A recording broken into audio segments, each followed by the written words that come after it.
Okay, we'll get rolling. There's candied bacon to be eaten. So, Shrimp too. And shrimp, right? So we'll get going. Before we get to item number 1 on the agenda, are there any changes to the agenda? Hearing none, is there a motion to approve the agenda as presented? Second. First by Mike, second by Dave. All those in favor say aye. Aye. Opposed, same sign. Okay. Move on to item number 1, approval of the November 30th minutes. Entertain a motion there. I'd make a motion. Second. First by Dan, second by Nancy. All those in favor say aye. Aye. Opposed, same sign. That's carried. Any old business? Okay, we'll move on to number 3 then, new business, 3A, Rob. Well, not a whole lot to review since our last meeting was only 15 days ago, so obviously the November financials aren't done. So really just a review of events since our last meeting. We actually have been quite busy with, if you recall when we met last on Tuesday, November 30th, we were in the midst of the Northern Ag Expo. And so for those of you who knew him or know him or have ever worked with him, that this year was actually Gary Knudsen's last go around as promoting the show. He's finally decided to, at age 143, that he was going to retire. So, and if you see him on the street, you can tell him I told him that. But yeah, no, it was great to see him and great to have the show and have him be able to go out kind of the way he wanted as they turn it over to some new leadership as he focuses on other things in his life. So that ended on Wednesday, and this is kind of it was. I don't think anybody loves this week from a building staffing standpoint, but it really brings the heart of this building out. So they moved out on Wednesday at 3:30 as Tents and Events came in to reset the show, and the Health Tech Trade Career Fair started setting up. 5 o'clock Wednesday night after the Ag Show was moved out, and then moved in again at 5 o'clock in the morning Thursday. The Health Tech Trade Careers Expo, which is all of the area high school freshmen coming through the building for a lot of different opportunities of what they can focus on for technical careers and health careers, obviously trades. If you didn't get that from the name, it took me a couple years. But so moved through that. That got done at 2:30. 3 o'clock in the afternoon, they all loaded out, and everybody went to the floor and helped get out the ropes and start pulling the turf out. Thankfully, NDSU had the bubble up, so they were able to practice, but then get game ready for any potential practices for the second round of the playoffs for the NCAA, with NDSU hosting Southern Illinois. And that game was on Saturday the 4th, 2:30 kick, as we've seen. Rumor has it they won. Just about 13,000 people, so it was a good crowd. Good game because NDSU won.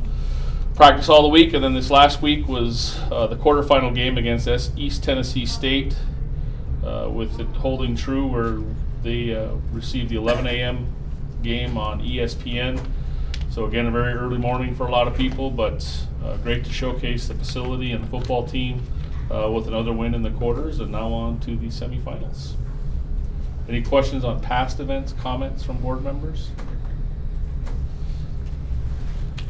All right, and then now today, as it's kind of been the case too, with the semifinals, James Madison is coming to town, and NDSU will be hosting them this Friday night. This would be a first though at 8:15 Friday night, so a little bit of a late night, but again, the team and the building needs to be showcased. Gate City Bank Field on ESPN2, and from what I'm hearing, ticket sales have been good, been strong.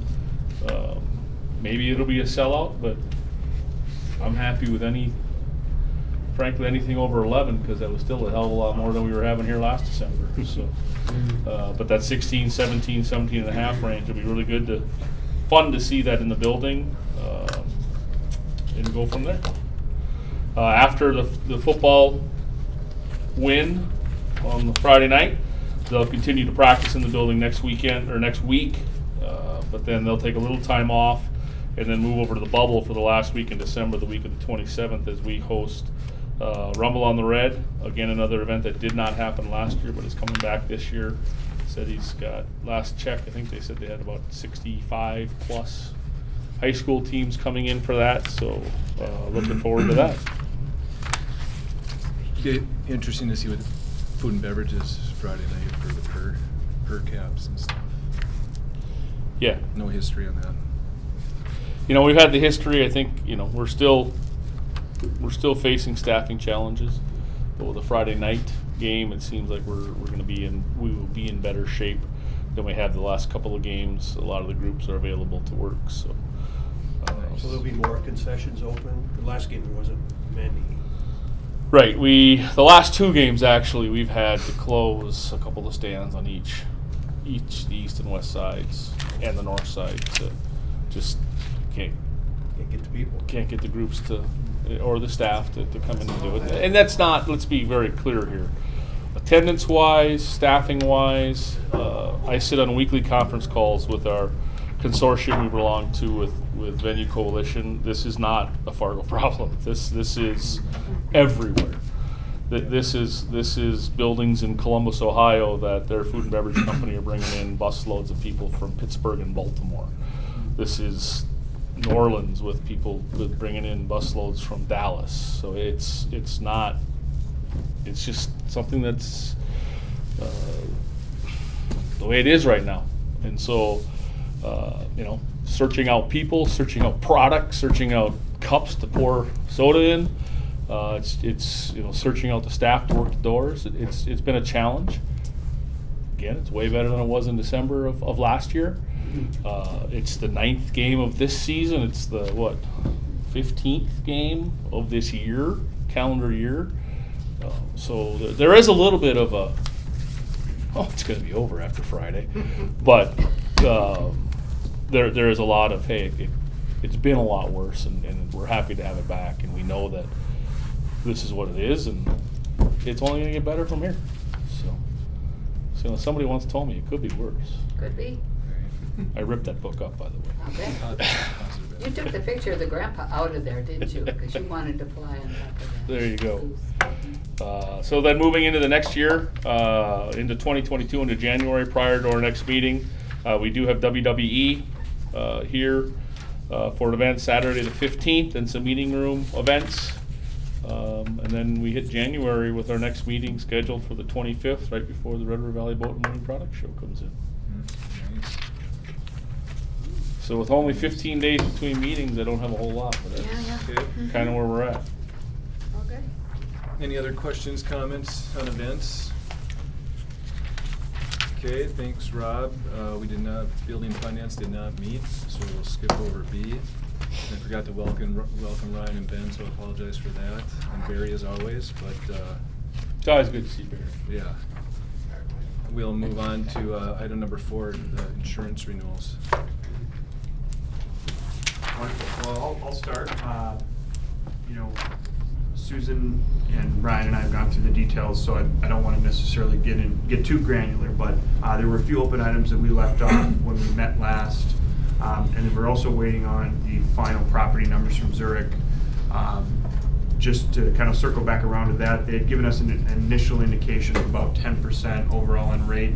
We got their actual numbers in, they were about 13%. So a little bit higher than we were expecting.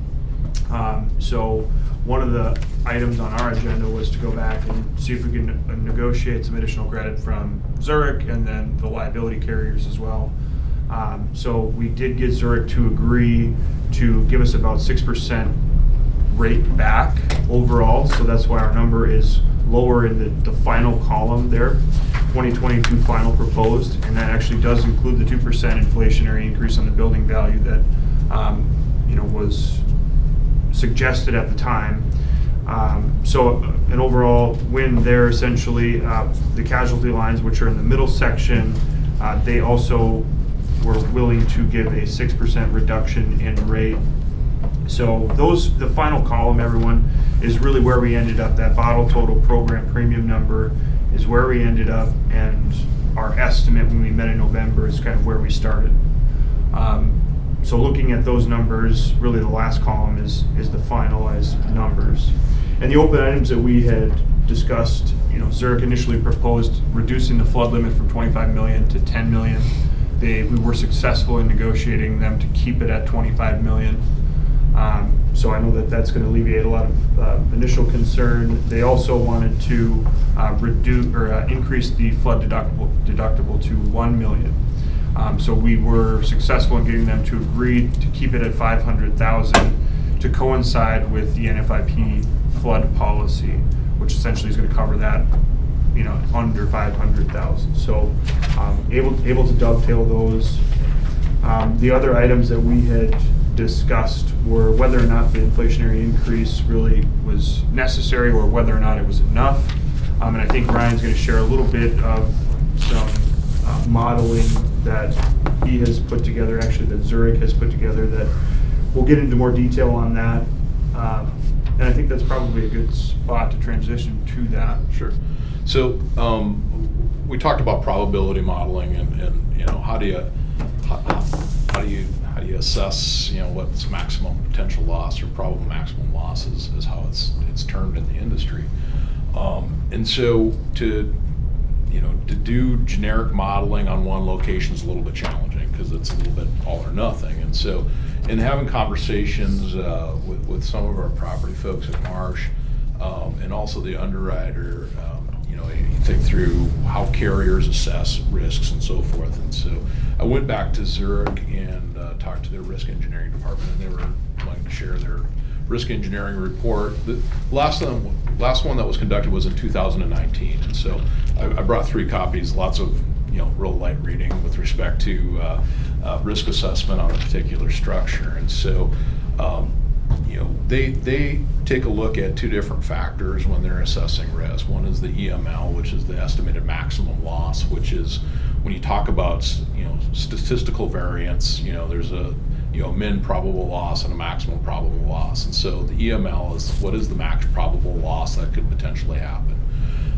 or the estimated max loss. So when you think about statistics and you plot out across a different array of data, there's always going to be a high mark. And so the EML is the high mark, in which they, from the 2019 report, estimate that at $185 million. So that's the worst case, the tornado, the fire, whatever exists. And so insurance carriers don't base their rating necessarily on that estimated max loss. They look at the probable loss. And so when they take a look at statistics and their research and take a look at comparable facilities and dollar size from a valuation perspective, they're able to put together their own data set and determine what the PML or the probable maximum loss is. And so when they go through their assessment, their assessment identifies fire as the largest probable maximum loss. And when they rate this thing up and they assess the risk, they assess the probable maximum loss for the facility based on the 2019 report at about $12 million. And so that's how they gauge the risk. They're not anticipating a total loss, although we all know in statistics, I mean that max loss is a potential out there. But when they're rating it and when they're selling it to the reinsurance company, that's what they're judging the potential risk at. So, further to the question, when we talk about total insured values. This will be your fire drill for tonight.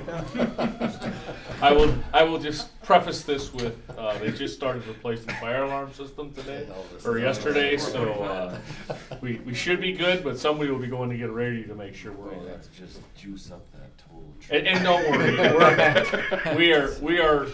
we sit in about the only area of the building that really can burn, so we're safe. Sure. I thought that was just a good sales tactic. On cue. I gotta tell you, this is actually a first. Yeah, good story. Good timing. Exactly. So, we talk about the asset itself, and you think about the longevity of a structure and how to insure that. We're insured at a level where we don't have any form of contract penalty or co-insurance penalties that come into play. We've got $200 million to work with. And so construction trends are gonna ebb and flow, and we've talked about, we've been advancing at 2% every year. So it's a judgment, and so it's difficult to assess right now today based upon some of the trends that we're talking about with respect to labor and materials. If we had to build this thing stick for stick exactly as it is 200 million the right number or not? And it gets us a long way toward there. Whether it's going to be perfect or not, we can't say for sure. But we got $200 million to work with, and I'm in the I work with real estate all the time. We're going to build the building exactly the same as it was, and so it gives us $200 million in the right direction and figuring out what the future holds. So, based upon this, I think we wanted some statistical background, and so I'll share this, and I'll leave you guys with this copy, and you can get into, it even goes into what types of events or trade shows that present the highest level of risk, and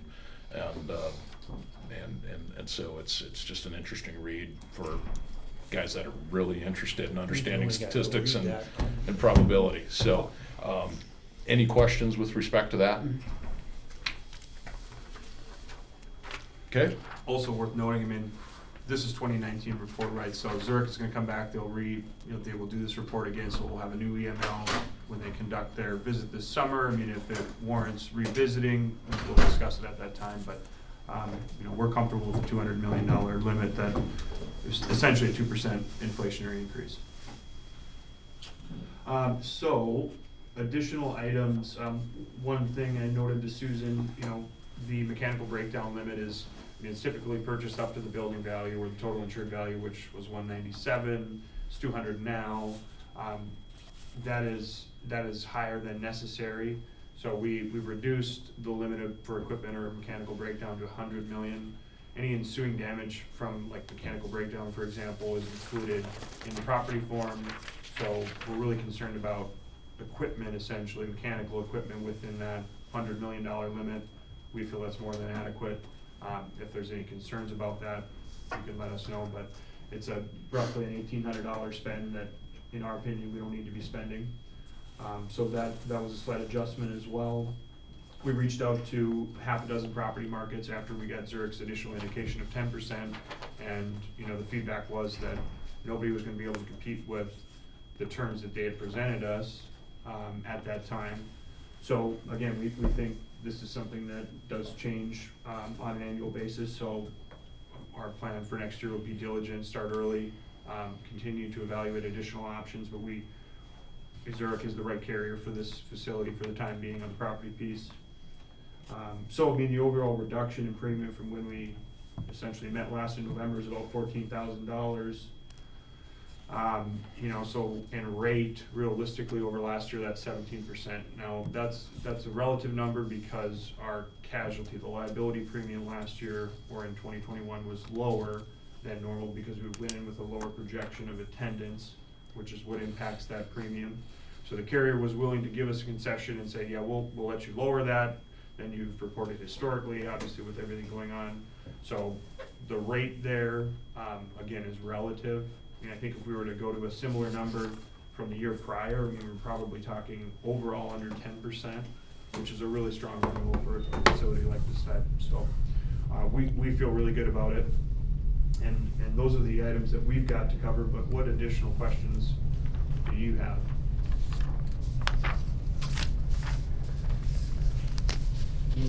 You did what you said you were going to do? Thanks.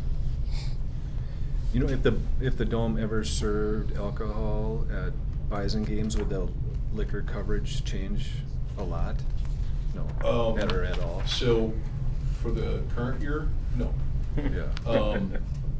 Good question, and what some of the nice parts about, we had a unique year this last year because they gave us allowed us to go really low on our projections because expense was really important in 2020, right?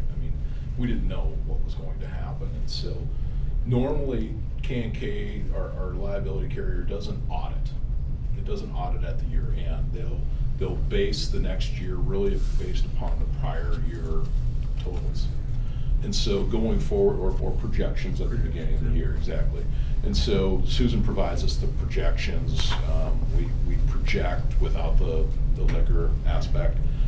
Basically, any additional receipts that we anticipate maybe in the fall of '22 will really go toward the next term. So for this year, it won't have any impact. But we do have to, one of the things that they ask for is our food and beverage sales, our liquor sales, our attendance sales. Mhm. So those kinds of things will affect the premium, so at some point, yes. Yeah, we'll have to pay the piper at some Yeah. point, but for the current year, it won't have any impact. So when we've had a Garth year, does that Yes. that Affects the next impacts year. it? Well, and I think the Garth year liquor sales would pay for the impact on the premium. It's Yeah. more so the amount Yeah. of, also the amount of It people would, running through the building. Yeah. Yes, it's a it great takes into question. effect, the sale makeup as well, but it's more the amount of people in the building. So, It would, but from an insurability standpoint, not gonna change things. Carrier's gonna be comfortable with it. From an insurability, we already sell alcohol, and we sell it at events larger than football. Right. So we've proven we can have that, but it's just, there might be more of an opportunity. Okay. If we could avoid the Ed Schultz bottle tossing moment, that would be really great. Right. It's been a few years. It's been a few years. You might not know why. Yeah, are you guys good with Susan and Rob with Yes. the values and? Yeah, I can't remember off the top of my head how this, I mean, obviously it's higher than what was budgeted for 2022, but I think these gentlemen Yeah. did a great job of trying to get it as low as it can, and it's the market, so. Yep. Okay, do we need any approvals or I think we should have action? action on it since. I think if you want to make a motion to approve both the property and the liability insurances as presented, that would be appropriate Okay. from the authority. You would have you would have had that through a finance committee Right. meeting. Rolled up Since through that. the way it came in, so. Okay, So moved, Mr. Chair. first by Dave, Second. second by Mike. Any discussion? Roll call? Troy, Yes. Nancy, Yes. Blake, Yes. Rick, Yes. David. Yes. Mike. Yes. Dan. Abstain. Okay, thank you. Anything else? Nothing? Okay, we are adjourned. Thank you for coming.